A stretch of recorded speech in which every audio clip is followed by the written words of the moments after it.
Lake Tahoe, one of the most beautiful and diverse places on the earth. It's a very special place. There's something pure about it. The lake is crystal clear, the sky is blue, the air is fresh. I'm here to capture the true essence of this magical place, both on video and in photos, and hopefully I will get that perfect shot. Hello, I am David Bankston. I travel around the world to capture the magic and beauty of some of the most amazing places that you just gotta see. This time, I'm at Lake Tahoe, situated at an altitude of 6,200 feet between 8,000-foot mountain ranges. It's 22 miles long and 12 miles wide. The average depth is 989 feet, and the shoreline is a massive 72 miles. Scientists estimate it contains about 32 trillion gallons of water. To get to Lake Tahoe, you have to put your fear of heights in your back pocket. Some roads are serious nail biters, with very narrow ledges and no guardrails, and big drops. You also pass through tiny townships along the way like Kybergs, population 157. But once you get here, be prepared to be wowed. Lake Tahoe is one of the most pristine, natural bodies of fresh water left in the world. Lake Tahoe's water is 99% pure. The water is so clear that a 10-inch white dinner plate would be visible at 78 feet below the surface. A geologic block fault is a fracture in the Earth's crust, causing blocks of land to move up and down. Uplifted blocks created the Carlson Range, which is on the east, and the Sierra Nevada, which is on the west.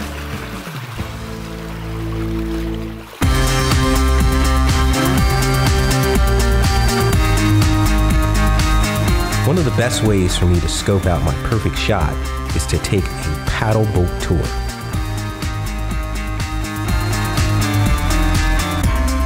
The lake water is so clear, it acts like a perfect mirror. On sunny days, it's deep blue reflecting the color of the sky. On cloudy days, it's silver gray. In 1969, Emerald Bay was designated as a National Natural Landmark for its brilliant panorama of the mountain building process and glacier-carved granite. Notice the large tent-shaped scar on the side of the mountain on the left. In 1913, the first road to Emerald Bay was blasted out of this side of the mountain. 13 years later, in 1926, a massive rock slide closed the road. It was cleared after a few weeks. Then in 1955, on Christmas Eve, the road let go again. A 600-foot avalanche completely wiped out the road. This time, it took over a year to blast out the new road. But even today, the locals don't really trust the surface tension of this rock face. People drive past here in a hurry with their eyes wide open. And this is the very road I need to travel to get my shot of Emerald Bay.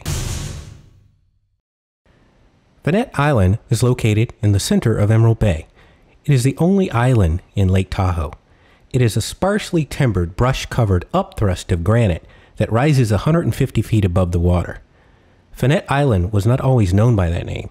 During the past 100 years, it was known as Croquette, Funette, Barnoff, Dead Man's, Hermit, and Emerald Isle.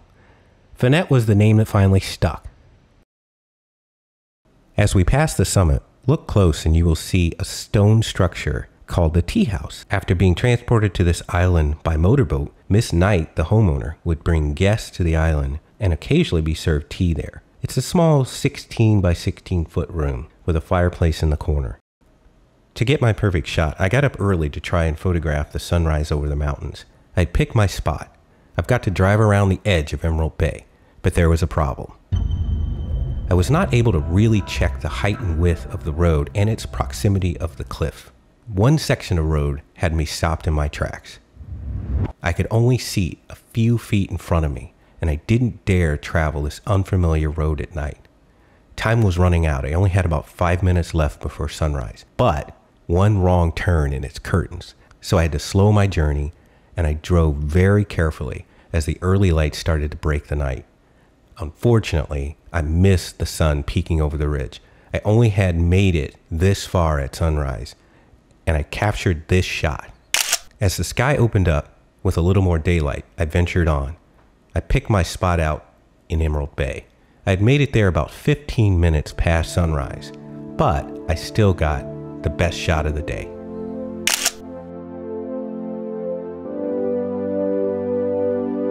In addition to the lake itself, the cities around Lake Tahoe offer wonderful skiing, hiking, bicycling, and gambling on the Nevada side. If you find yourself in Reno, Sacramento, or Carson City, don't leave without visiting this amazing place. Rain or shine, you won't regret it. See you next time on another Dave Travels.